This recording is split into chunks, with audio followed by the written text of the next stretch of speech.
Hello, Garland Nixon here, and we're hanging out with the one and only, the professional cynic himself, Mark Sleboda. We got lots to talk about. Let's talk.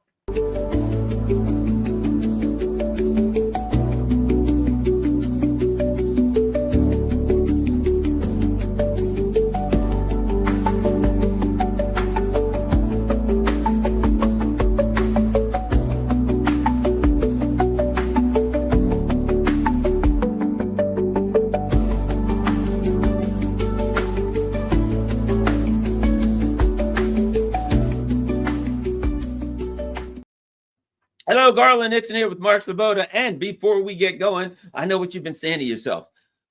How can I get more of Mark Sleboda? Where can I find out everything I need to know about Mark Sleboda? Yes, that's right. There's a place. And the place is boosty.to/therealpolitik. That's BOOSTY, boosty.to/therealpolitik. Oh my gosh, last week, we were at well below 140 subscribers. We're shooting for 150. Well, now we're going for 175. We're up to 140 subscribers. So you can go there. That's where you can donate. You can subscribe. But most importantly, look at this.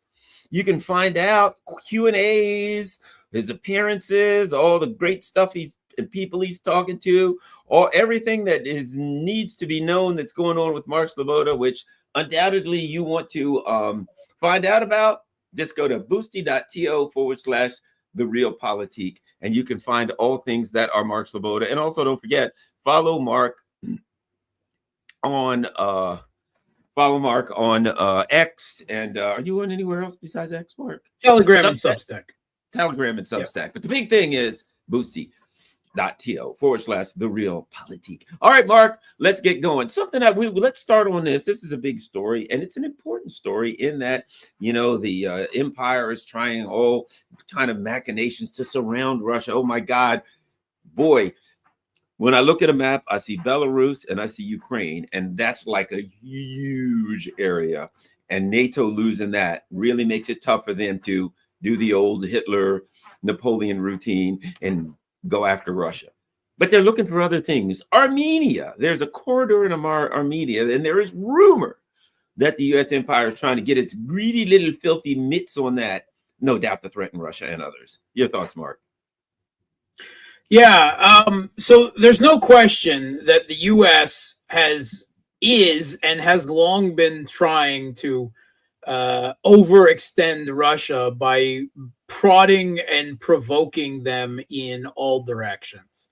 So not only on Russia's western border with Ukraine and Belarus and Moldova, but if you'll remember, in the first year of Russia's intervention in Ukraine to Russia's southeast, there was a very strange attempted coup in Kazakhstan. That Russian forces actually went into Kazakhstan briefly as really just as a show of support for the government. They didn't end up doing anything. But we also had a lot of machinations in the Caucasus. The Caucasus is a small, mountainous, hilly region wedged in between the Black Sea on the west and the Caspian Sea on the east. And the three countries there of question are Georgia, Armenia, and Azerbaijan.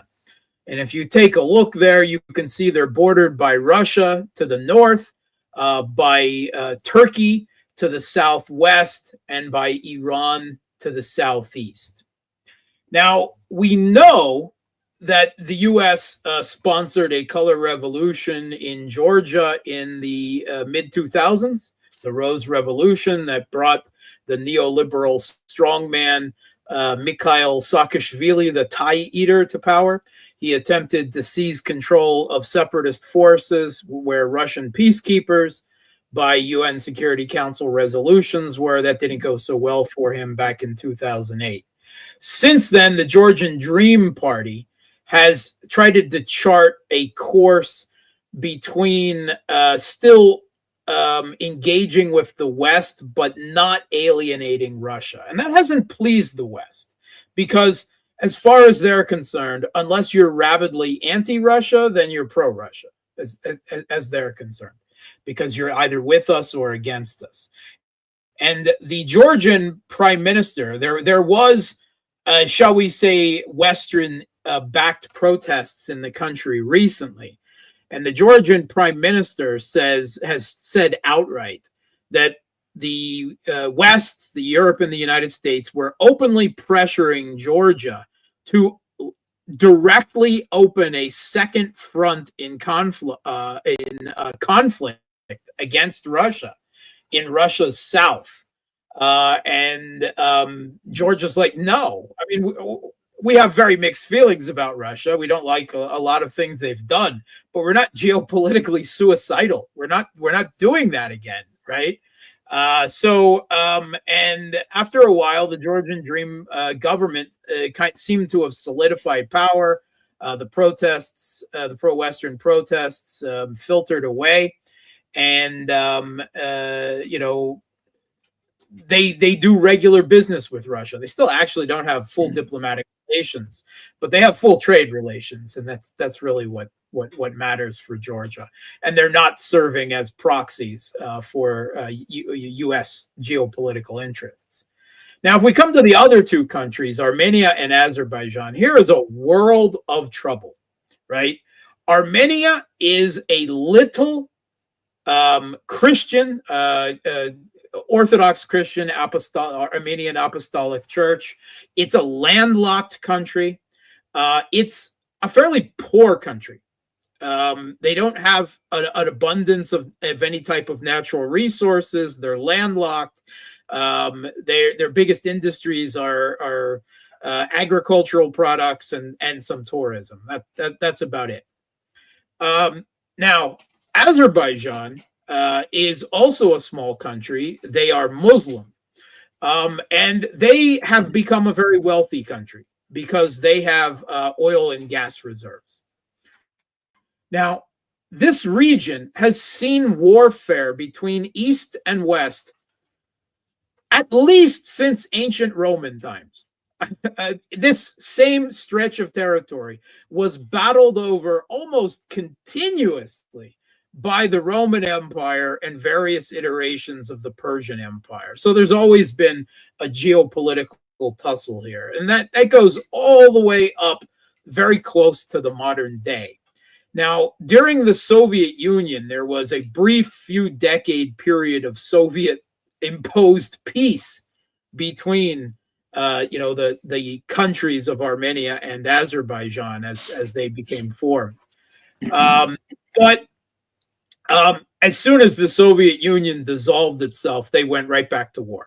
And in the early 90s, there was a short but bloody and nasty little war between Armenia and Azerbaijan that is usually referred to as the First Nagorno-Karabakh War. And that refers to an Armenian enclave, a territory within Azerbaijan called Nagorno-Karabakh, where there was a large Armenian population that didn't, once the Soviet Union dissolved, right, then they were living in a different country. They were living in a hostile country. They were living in a Muslim country, and they didn't like it. And this war was essentially fought over Nagorno-Karabakh. At the time, Armenia was the stronger country, and they actually seized large amounts of our Azerbaijan, internationally recognized Azerbaijani territory, to the basic, on all sides of Nagorno-Karabakh, connecting it to Armenia. And there was a lot of greater Armenian kind of revanchism. Now, over the last couple of decades since then, Armenia became poorer and corrupt, and a lot of political infighting. Azerbaijan, on the other hand, became wealthy with oil and gas wealth. And they send a lot of oil to Israel, for instance, and also they get some to Europe. They built up a small but fairly powerful, fairly effective military. And they were armed by Russia. It has to be said, Russia has provided arms to both Armenia and Azerbaijan for years. Russia has kept its influence in the Caucasus by balancing its relations between Armenia and Azerbaijan. Armenia is technically a treaty ally of Russia within the Collective Security Treaty Organization, and Russia has military bases in Armenia.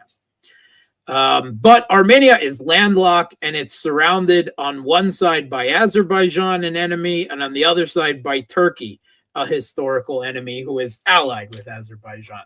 So not a really good situation for them there. Russia has kept its influence by balancing between the two, and to a certain extent, to be honest, playing the two off of each other. That's how they've kept influence in the Caucasus. And it's kept relative peace. But Azerbaijan became stronger. They firmed up a very strong relationship with Turkey, and also a military and strategic relationship with Israel. And in 2020, they took advantage of political division in Armenia as a pro-Western president came to power through protests and revolutions, Nikol Pashinyan. And this, well, it didn't make Russia happy. And Pashinyan seems to wish that Armenia was an island off the coast of the US and Canada somewhere, rather than the landlocked country to the south of Russia in the Caucasus, well out of the geopolitical aegis of the US and Europe. So he kind of alienated Armenia's security guarantor. Azerbaijan had built up a powerful military, and they saw an advantage. Second Nagorno-Karabakh war started. Azerbaijan recovered all of their Armenian-occupied territories, and a ceasefire was brokered by Russia in a fairly short period of time. But Armenia had their hat handed to them. Now, this ceasefire was very tenuous. And part of the agreement, it was very disadvantageous to Armenia because they lost the war badly. There was still a Nagorno-Karabakh at the time. A few years later, the conflict reignited, and Azerbaijan fully took over Nagorno-Karabakh very quickly, and all of the Armenian population was essentially, they fled. There's 100,000 Armenians, just more than 100,000, just fled. They just got out of Dodge, and they have no real chance of ever returning back. But that hasn't ended the animosity between the two countries. They still have border disputes, and there's the question of the Zangezur corridor, which is the Suksum province of Armenia. Now, if you take a look at that map again, you'll see that Azerbaijan is actually a bisected country. There's two parts of Azerbaijan. There's, shall we say, mainland Azerbaijan, and then to the southwest, on the other side of Armenia, there's an Azerbaijani exclave that is called Nakhchivan, an autonomous region of Nakhchivan. It's tucked in against Iran and a small border with Turkey. Now, Azerbaijan would like to be connected with both parts of their territory, economically, politically, but Armenia is in the way. Turkey would also like this because this would provide a trade corridor for them through Nakhchivan, through Armenia, a trade corridor that with no checkpoints is the idea, and then on to Azerbaijan and into Central Asia, where Turkey has dreams of some kind of pan-Turkic influence, stretching from Turkey through Armenia, Azerbaijan, and into the countries of Central Asia. The EU would also love for the Zangezur corridor to be open for Azerbaijan, because then they could put pipelines and bring Azerbaijani oil and gas from Azerbaijan by pipeline through Armenia, Turkey, and on to Europe, an energy source, not inexhaustible, but plentiful enough to offset the loss of energy from Russia to some degree. So there's a pipeline politics here at place too. Now, in the original 2020 ceasefire that Russian brokered, there was an agreement in the ceasefire that Armenia was forced to agree to establish a trade corridor in this area of Armenia, effectively outside of Armenian control, linking the two sides of Azerbaijan. But it was to be administered by Russia, by the Russian border patrol, by the terms of that agreement. And Russia was okay with this. This would satisfy their problems. And yes, there would be increased trade and influence with Turkey. And Azerbaijan would probably be able to get energy, right, to Europe. But it would still largely be under, shall we say, Russian administration. So Russia, I think, recognizes that just, this is the reality of the geopolitical present and future. They're going to lose influence in the Caucasus, right? Both Armenia and Azerbaijan are drifting in different directions. But this would be a play to maintain their influence and importance there. However, that has all gone by the wayside. Relations between Azerbaijan and Russia have broken down in the past couple of months. They're at a really sore spot. Ostensibly, it is because Russia cracked down on an Azerbaijani mafia diaspora network in Russia, centered out of the city of Yekaterinburg. That is probably also a bit of a front for Azerbaijani intelligence.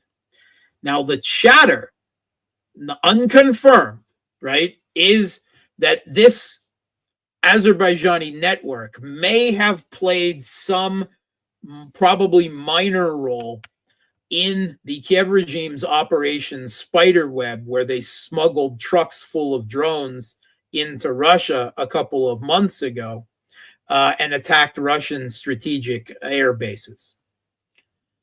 That is the suggestion of why Russia suddenly cracked down so far on them. But in reality, relations have been souring between Azerbaijan and Russia for some time. Azerbaijan has been supplying the Kiev regime with weapons. And also there is a refinery in Ukraine which processed a lot of Azerbaijani oil. And while in the first few years of the conflict, Russia didn't hit it, a couple of months ago, they did hit it, and it's gone. And Azerbaijan was not happy, right? Never mind that it's in Ukraine and it's a legitimate military target. The Azerbaijanis didn't see it that way. And there is a bit of geopolitical flexing with Azerbaijan and Turkey here. They see both Russia and Iran are distracted on their conflicts with the West.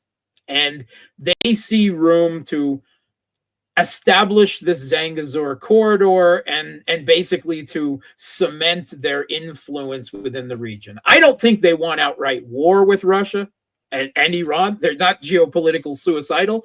Azerbaijan is tucked in between Russia and Iran, right, with borders with both. But they do, I think, definitely have intentions of expanding the relationship with Turkey, with Israel, and the Zangezur corridor is a big part of this. Now, Azerbaijan keeps threatening that they're just going to go in and just take this corridor, right? They have the military power to do it. They would be backed by Turkey. Russia would probably not get involved, despite treaties that they have with Armenia, simply because Armenia, under the current pro-Western president, is dreaming of getting rid of those treaties. He talks continually about leaving the Collective Security Treaty Organization, and he is he's just geopolitically opposed against Russia in all ways. There's a lot of political problems in Armenia. He is repressing the Armenian Apostolic Church. He's arrested several priests. He's arrested opposition leaders. He's arrested Armenian Russian businessmen. He's cracking down on any potential opposition that is opposed to what he's doing. And I think that he has set on an idea of how he can become important to and part of the West. And that is basically surrendering to Armenia's traditional enemies of Turkey and Azerbaijan and opening themselves up as a transit corridor, this Zangezur corridor between the two of them. And he thinks that would tie Armenia in with Europe, because they would establish railroads and, more importantly, pipelines, and then Armenia would become indispensable to Europe. And they might actually do something, military-wise. Russian troops would be kicked out, and Armenia could imagine itself one day in the future, or Pashinyan could imagine Armenia, I should say, as, a part of the EU, part of NATO, these same dreams that have brought Ukraine to the point of devastation. And certainly not all Armenians, probably not even a majority, agree with this course. But now in steps the U.S., because the U.S. has to step into everything. And according to several media sources at this point, none of which are 100% credible, but we've seen it in a Spanish publication now, that supposedly the U.S. has proposed leasing the Zangezur corridor for 100 years, supposedly for the benefit of everyone, except, of course, for Russia and Iran, because that's geopolitics. It would be done by a private, quote unquote, private U.S. company with a PMC, a military company providing the support, and then it would be open to Turkish Azerbaijani traffic across Armenia. The thing is, Iran is opposed to this because Iran and Armenia have a border through that corridor, not east-west, but north-south, right? And there's small but important trade between the two of them there. Iran doesn't want that cut off. It also gives effectively kind of almost a land connection with Russia. Russia doesn't have a border with Armenia, but there's Georgia in the way, but still. So Russia obviously does not want this corridor to fall into either American or Turkish hands, right? If it's got to be opened, they want to be the ones administering it, but that seems to have gone by the wayside. Now, logistically, this would be extremely difficult for the U.S. to do. And it's just such a geopolitical hotspot. I mean, you've got Azerbaijan and Armenia. You've got Turkey and Iran and Russia. You've got Israel, who has a vested interest in an alliance with Azerbaijan. And now you've got the U.S. and Europe trying to step into this. This Zangezur corridor, it's 42, 44 kilometers, depending on where you measure it. But it's one of the most geopolitically hot 44 kilometers in the world that no one really, certainly not in the West, generally knows about. And now there's this whole thing with the U.S. This is some weird thing that the Trump administration has. You may remember that there was a proposal to have the Trump administration wanted a U.S. company to buy up the remaining Nord Stream pipeline and reopen Russian gas to Europe, but under American control. There was also a Trump administration proposal to take, as part of a peace settlement that went nowhere because both Russia and Ukraine the Kiev regime were opposed to it, but for the U.S. to take control of the Zaporozhye nuclear power plant, under a private company as well. Trump seems, or someone within the Trump administration seems to have this fascination with the idea that the U.S. can buy its way into geopolitical hotspots around the world, and I don't know, take control of them in that way. But Greenland, per se. yeah, or Greenland. I mean, it wasn't a geopolitical hotspot, but the U.S. trying to buy its way into it could certainly turn it into a geopolitical hotspot in the Arctic. So this is a really tense situation now. I mean, the idea is just so outlandish that I think both Russia and Iran, distracted, of course, by their respective conflicts with the West, are just kind of like, what? What are you talking about, right? And the Armenian government officially denies this is happening, right? They've put out a statement. They're not talking about it.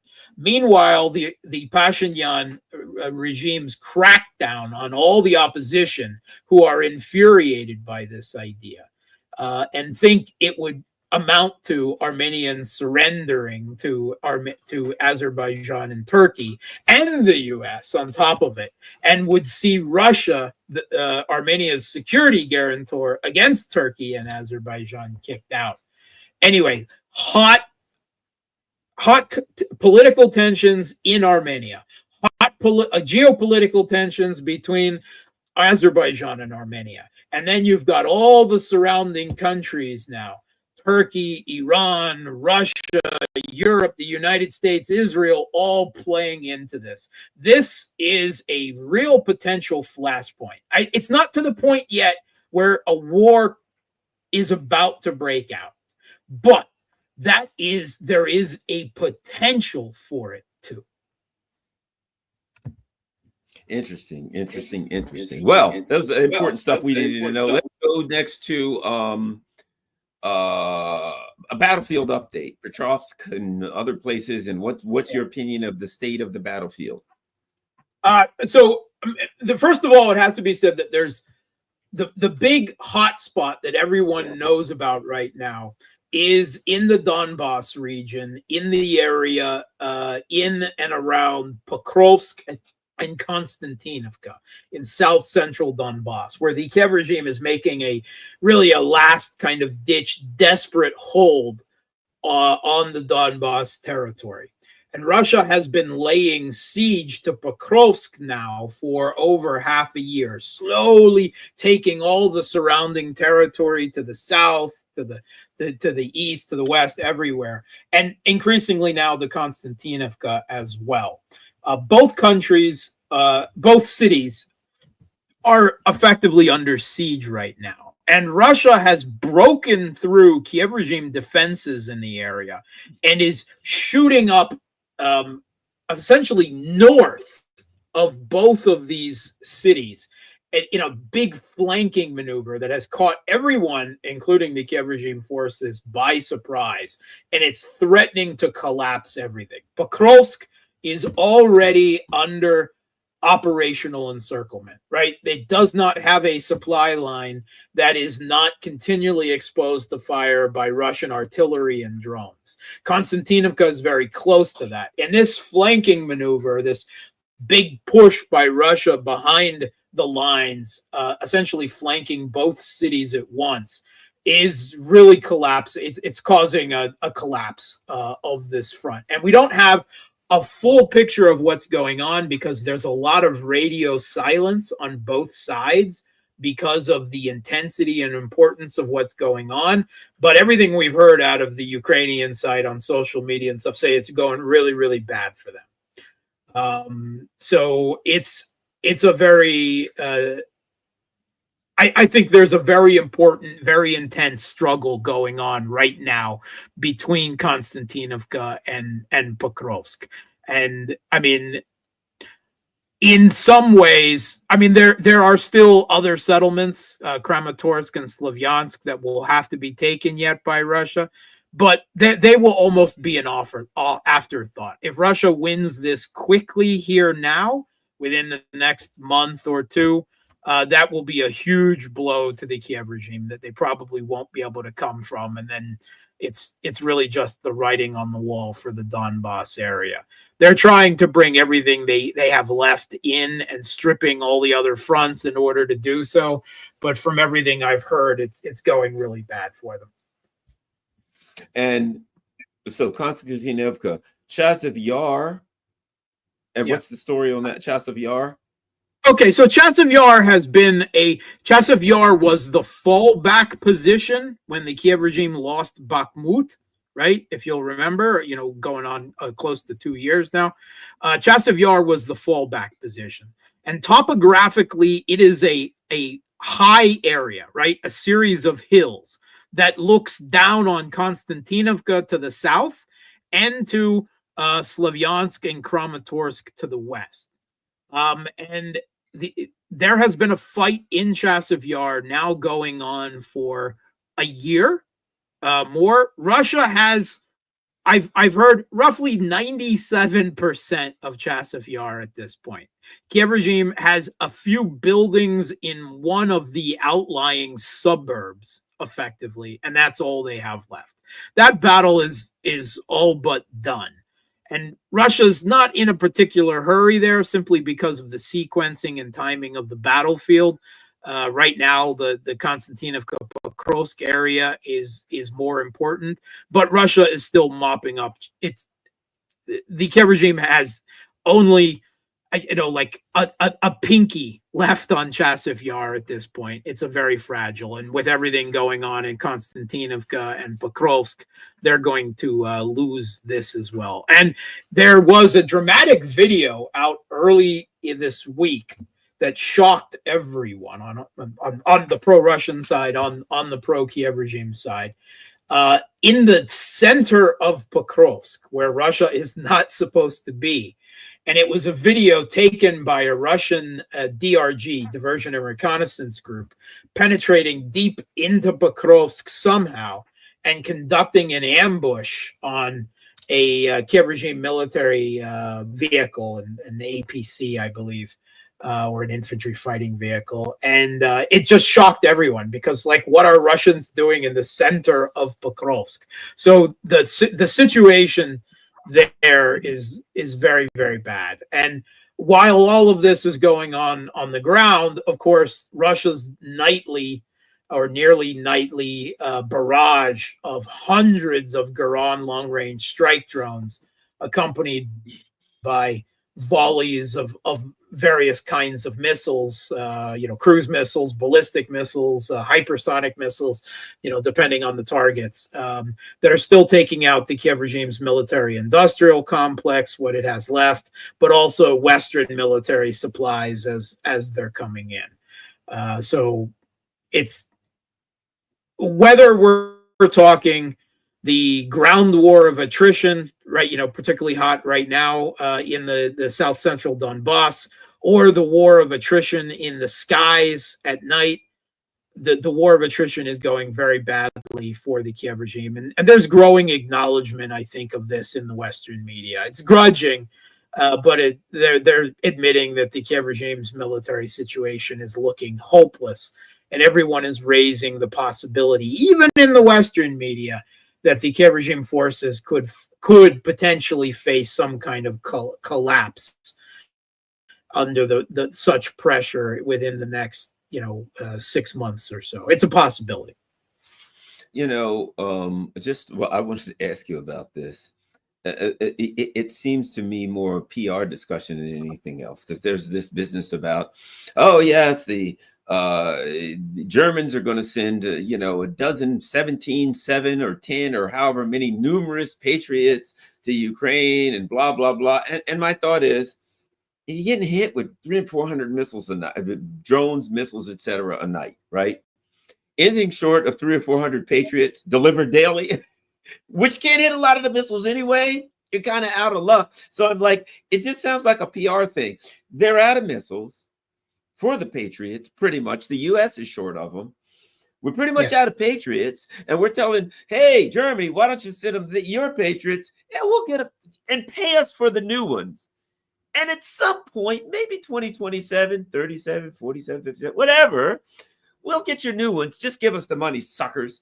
But I don't think To me, it's a discussion for the media in the West.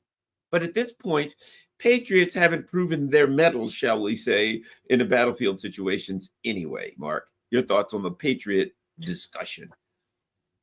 Yeah, so right now, air defense is, the problem that the Kiev regime effectively has no air defense left at this point. This is why Russian drone and missile strikes, whatever their Baghdad Bob propaganda may say, still claiming they're taking down 500 out of 400 Russian drones, right, with pickle jars, everything like this. They're throwing pickle jars at them. The pictures on Ukrainian, the pickle jars. The Ukrainian Telegram channels showing the hits, showing the smoke rising above the Kiev skyline every morning now show a very different story. Russian drones and missile volleys are striking all across Ukraine, including the capital city, with apparent effective impunity right now, and including all the weapons that the Western countries are trying to bring in through West Ukraine, which is having everyone panicking right now. And there's a scramble for air defense. And if there's one thing that the conflicts in Yemen, the conflict between Israel and Iran, and the conflict in Ukraine has brought home, that the U.S. military's big, glaring, obvious Achilles heel is air defense. For one thing, dating all the way back to the Saudi invasion of Yemen, which they gave up on, it was reported that the Patriot was underperforming against even Yemenis drones and missiles, and that already the U.S. was short of the interceptor missiles, particularly the PAC-3, the ballistic missile interceptors, because Raytheon just doesn't make enough of them, right? They were making some 500, 550 a year. They had hoped by this year to ramp that up to 600. Now, normally, when you try to make an interception, the standard protocol is to fire 2 interceptors at any target to have even a remote chance of bringing it down. The Kiev regime, though, apparently has been firing 4 or 5 or more interceptors at a time at a target, just blowing through everything the U.S. and the Europeans have given them. They've completely exhausted their own supplies. And then on top of that, you've had 3 instances in the last year where the U.S. and the West also had to dig in and waste more air defense missiles trying to defend Israel every time it provokes a conflict with Iran, and Iran fires back with missiles. So there's a complete exhaustion. The Pentagon admitted a couple of weeks ago that it had 25%, just 1/4 of the Patriot interceptor missiles that it needed, according to its own plans for its defense and contingency plans.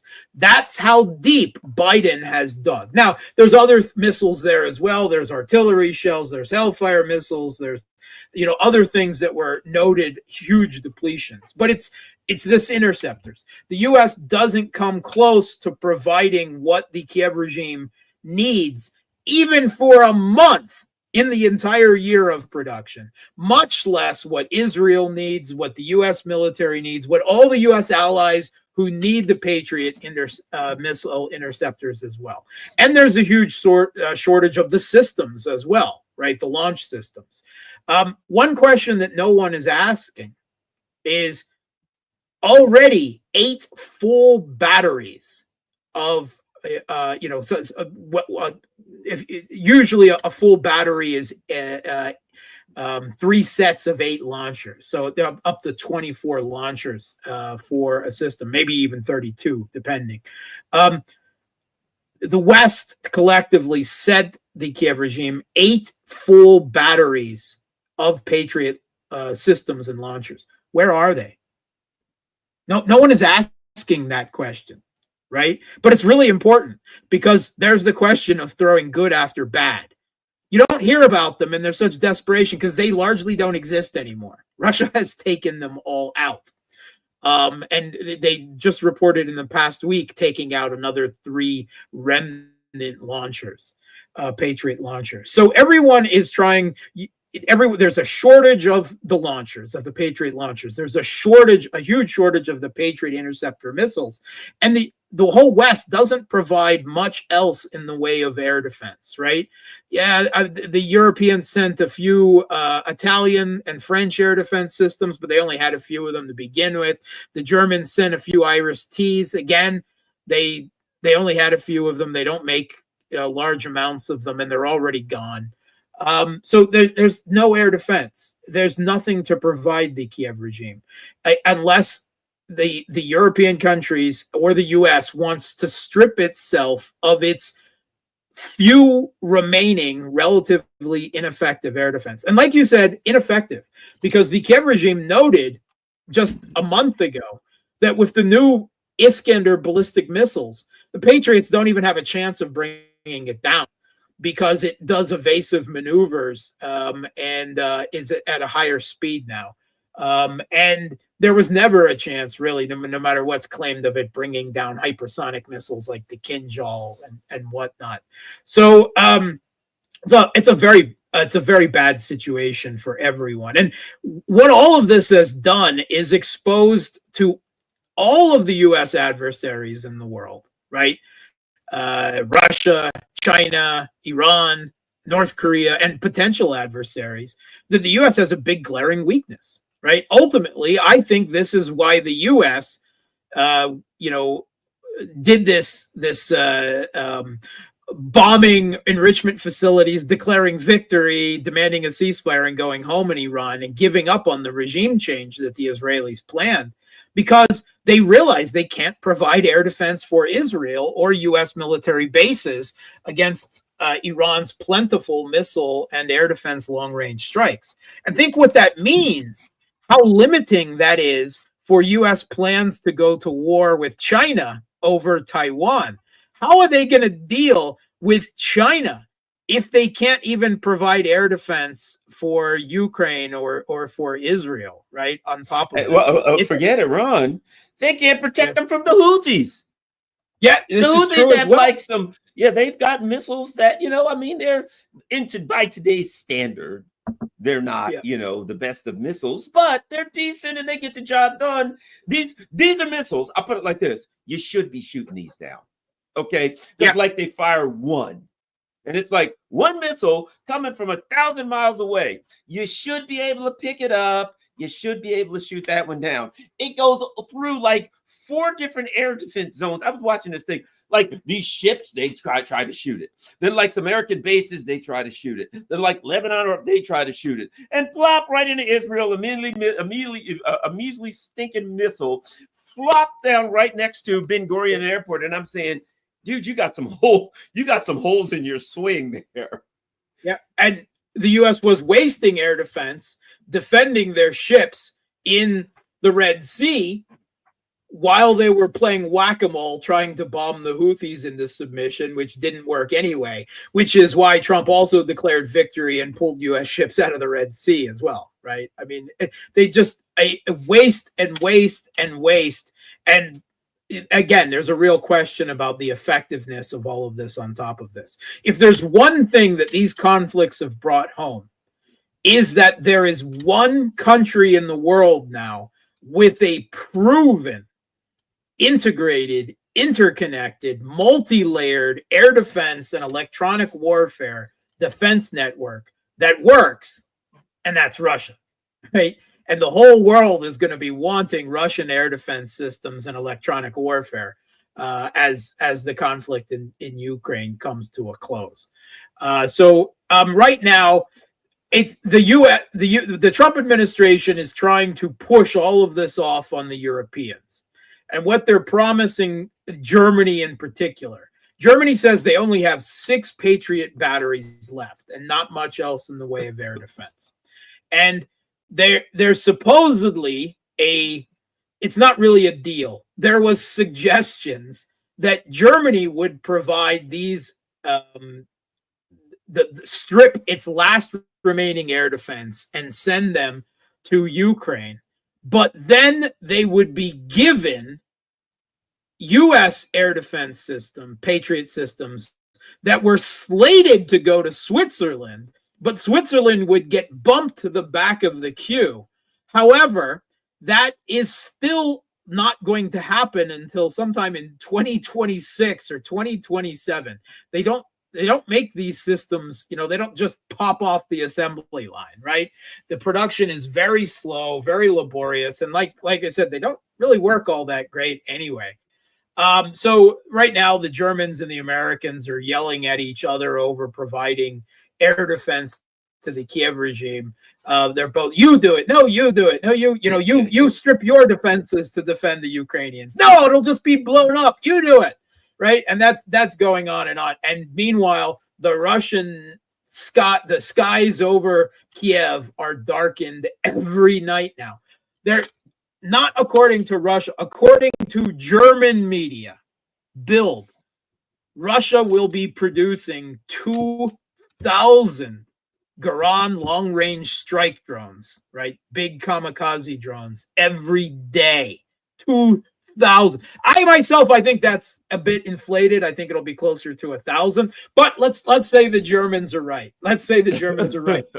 How could you can't even begin, right? Yes, Patriots could shoot drones down, but a Patriot interceptor costs at least $3 million a piece for one missile, right? A Garan long-range strike drone costs somewhere around $20,000 or $30,000 a piece, right? Air defense always costs more and is much, much harder than air offense. And this is why in this type of long-range strike war of attrition, both the Kiev regime in Ukraine and Israel is doomed in a long-range strike war of attrition. The West can't provide the air defense. They spent decades building up their power projection, long-range strike capability, stealth bombers, aircraft carriers, F-35 boondoggles, and they neglected air defense because they never really imagined they would be in a situation where they would need large amounts of air defense or something more capable than the Patriot. Well, welcome to the world of 2025. And meanwhile, since the time of the Soviet Union, right, as an asymmetric response, Russia spent all these decades building up its air defense and electronic warfare to protect itself from American offensive long-range airstrikes. And here we see a case where defense is the best offense. Exactly. Yeah, I got to say this, though, Mark, and that is, I mentioned the Houthis. You got to love the Houthis. I got to love the Houthis. I got to say this. Look, people say they defeated the U.S. twice. The Biden team came in. You darn Houthis, we'll fix you. They ran them out of the Red Sea. Trump comes in. Biden was just soft and weak. Let me show you. We're tough. They went in. The Houthis defeated them, ran them out of the Red Sea. And then I see this video, right? And they got their guns and their feet are kicking out and they're dancing around on an Israeli flag. They're blowing up Western ships. Screw you. Your ships aren't going through here. They blow them up, sink them, and then put video out there for everywhere. You got to say, you got to love the Houthis, man. Those guys got moxie. Don't forget, they've also endured many, many and ongoing Israeli airstrikes, British airstrikes alongside the U.S. They defeated the Saudis and the UAE. They defeated the Saudis, the UAE, mercenaries that they were recruiting from as far away as Colombia, and Al-Qaeda, because the UAE brought Al-Qaeda in on the ground to fight for them. The Houthis, I mean, Yemen. Oh, they wiped those guys out. They obliterated Al Qaeda on the ground. The Houthis, right? They don't even control all of Yemen, and Yemen is one of or the poorest country in the world, depending on how you look at it. And they've done all of this. The Houthis, right? Are you a fan of Dune of Frank Herbert? No, I haven't got into it. Okay, you got to look into that because the Houthis are the mother effing Fremen, right?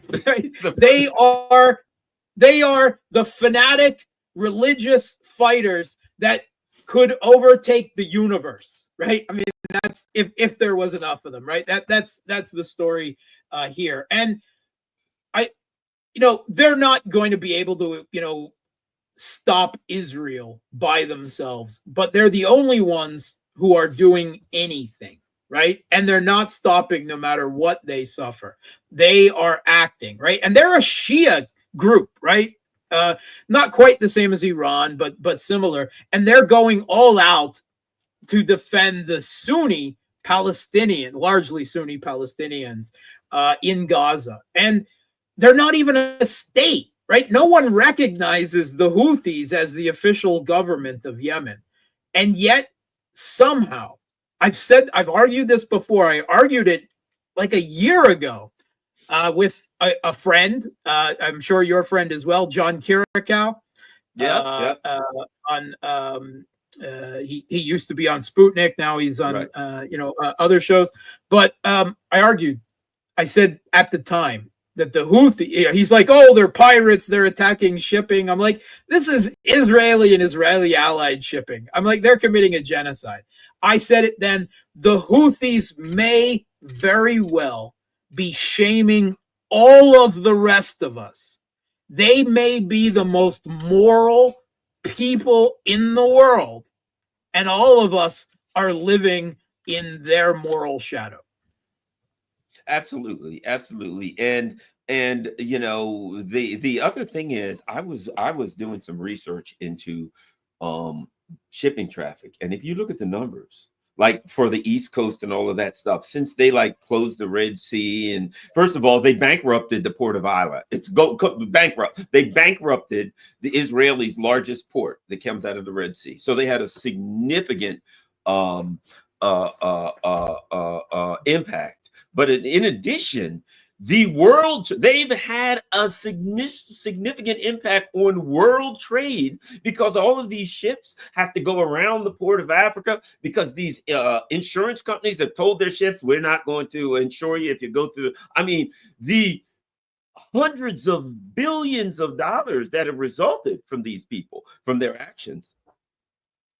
But just Western shipping, just countries allied with Israel. Not the Russian shipping, not the Chinese shipping. In fact, other shipping companies in the world routinely fake that they have Russian or Chinese affiliation to be able to sail through the Red Sea, right? They pay, they do all sorts of things to get that. I mean, they're not indiscriminately attacking ships. It's very discriminate and purposeful what they are doing there. And it has to be said that Israel, most of Israelis trade coming by sea comes through the Med, right? It was only a relatively small portion. So it's not going to, on its own, completely crash the Israeli economy. But it has stressed it, as has, of course, Iran's strike on Haifa, their strike on the oil refinery. It all adds up. And again, the Houthis on their own are not going to defeat Israel backed by the United States. But that doesn't stop them either from doing what they're doing, from fighting the good fight, if you will, in defense of the Palestinians. And I mean, from a realist perspective, I have to say, it doesn't look good for the Palestinians in Gaza. It doesn't look good for the Palestinians in general. But from a moral perspective, from a human perspective, what the Houthis are doing it's shocking. And like I said, they are the mother effing Fremen. Absolutely, I 100% agree. Now, last thing I'll say, the all this talk of Zelensky being out the door. He's done. He's finished. They're going to shoot him. They're not going to shoot him. He's go. There's a color revolution. At first, my original thing is, when I see the color revolution flags go up, he's done. But who the hell? Do you have even a thought on that? Okay, so it doesn't really even matter. Yeah, so Seymour Hersh came out with an article in the last week, suddenly claiming out of nowhere that the Trump administration had decided to get, according to his intelligence sources. Now, his intelligence sources are also telling him that Zaluzhny and Gerasimov are still in secret consultations to end the war with each other, despite the fact that Zaluzhny is no longer in office and is in the UK, where I guess MI6 would be listening in. I don't know. His sources also tell him that the Russians have suffered 2 million dead instead of, say, like 120,000, which is what it really is far closer to. So, Cy Hirsch, yeah, he's got a great history, and I think he was bang on about Nord Stream. But when it comes to what's going on in Ukraine in particular, I think he's being used as a conduit for some disinformation. So he says that that the Trump administration has decided to get rid of him. I got to say, I haven't seen any signs of it. Now, we did see these protests break out in the last few days, ostensibly over restrictions that Zelensky and the Ukrainian Rada, not just Zelensky, right? The whole Rada placed on two anti-corruption watchdogs, Nabu and Sapo, that were effectively set up by and are still largely run by the West. Now, what he's actually, it's the director of both of these watchdogs is selected by a commission, but the commission, the majority are actually Europeans and Americans, right? So you see where that obviously leads to. And I think the Ukrainians have largely, the Ukrainian political elite have largely regarded this as a gun pointed at their heads. And so Zelensky decided to, it's being reported that he's shutting them down. No, he's asserting Ukrainian government control over Ukrainian anti-corruption watchdog groups, putting them under the control of the prosecutor's general's office. Something that in a country that isn't corrupt and where Zelensky and every Ukrainian government isn't intimately involved in the anti-corruption, that you really wouldn't bat an eye at. Now, suddenly, hundreds of protesters in several cities and a few thousand in others, still fairly small, but the largest protests that have occurred, suddenly flooded onto the streets of Kiev and several other Ukrainian cities, when there haven't been any significant protests since the Russian SMO began back in 2022. Even before that, it has to be said. For one thing, they're banned martial law. Two, any men who show up at protests, right, will just be bundled up and set off to the front. So who's going to show up to the protests? But suddenly, with Western, with English language signs and everything, suddenly hundreds of thousands, hundreds or thousands, not hundreds of thousands, started flooding in protest against this. Now, this is all very suspicious. I believe that these people were activated, right, by what you might call the professional protest class affiliated with Western-funded NGOs in Ukraine, of which there are more than you can shake a stick at. But it's not clear who's behind it at this part. It's not clear if the Trump administration is really behind this, because the Trump administration doesn't really like Nabu or Sapo in Ukraine either, because they were tangentially involved in the first impeachment attempts against Trump with all the Russiagate hoaxes back then. So that's all kind of suspicious. Second of all of the Ukrainian political elite, right, the other leaders of the other Maidan parties, there's no real political opposition in Ukraine, right? All the real opposition was banned and lustrated and pogromed, in the last decade. But there are a few other parties within the Maidan milieu, right? The previous regime heads, the Kennedy oligarch Poroshenko's European Solidarity Party, Timoshenko's Fatherland Party, but both of them are actually behind this. They're supporting what Zelensky is doing, taking control. They're like ecstatic. They're like, this should have been done a long time ago. And if the US was moving to replace Zelensky, he would probably be looking at one of these other people, which doesn't make any sense, right? Someone else would be, being put forward. Also, there's no evidence that any of the Ukrainian security organizations have stepped away from Zelensky at all. Not the police, not the SBU intelligence, not the military intelligence, not the nationalist brown shirt battalions, because until that happens, no matter how big the protests got, and they're not really that big right now, then they would just be crushed, right? That's essential for this type of color revolution regime change. You need to have opposition parties involved. You need to have parts of the security establishment either stand down or change sides. That's the only way these color revolutions happen. And there's just no sign of that happening right now. And Zelensky and his gray cardinal chief of staff, Yermak, right? Some people call them Zermak, put the two of them together. They just consolidated power by this recent government reshuffle, with the defense minister going to head the Security and Defense Council, the prime minister becoming the defense minister, one of Yermak's creatures becoming the prime minister. It seems like they're circling the wagons and consolidating power. And I think this whole Naboo and Sapo thing is part of that. Not because they see an imminent regime change attempt, but because they're preventing the West somewhere down the road of looking into that. I just don't see any of that, despite these protests. These protests are strange, and there's something fishy there.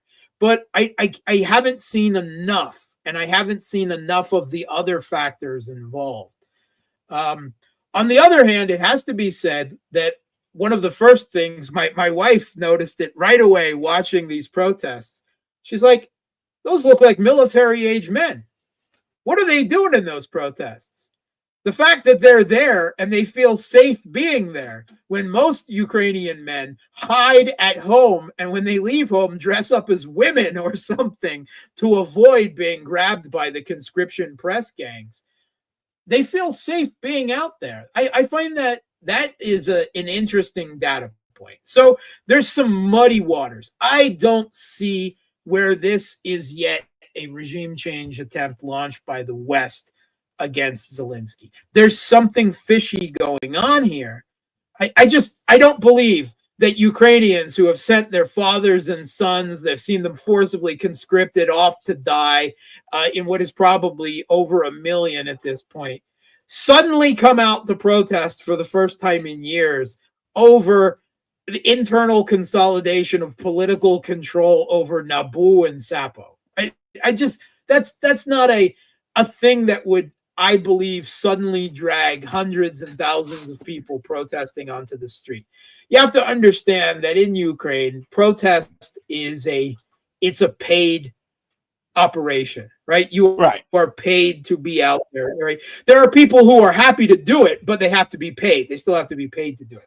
And it also doesn't look like any of the oligarchs are involved in this either, right? Oligarch funding within Ukraine was absolutely essential. Poroshenko was one of those oligarchs who backed the Maidan back in 2014.